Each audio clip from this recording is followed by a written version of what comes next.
Hello everyone! In this video, I'm going to show you how to find your ACH routing number in Robinhood. First, open the Robinhood website and click Login.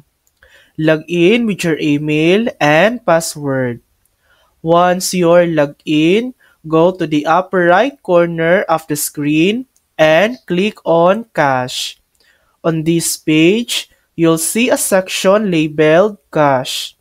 Below that, click the green text that says Show Account Details. Now, you'll be able to see your ACH routing number.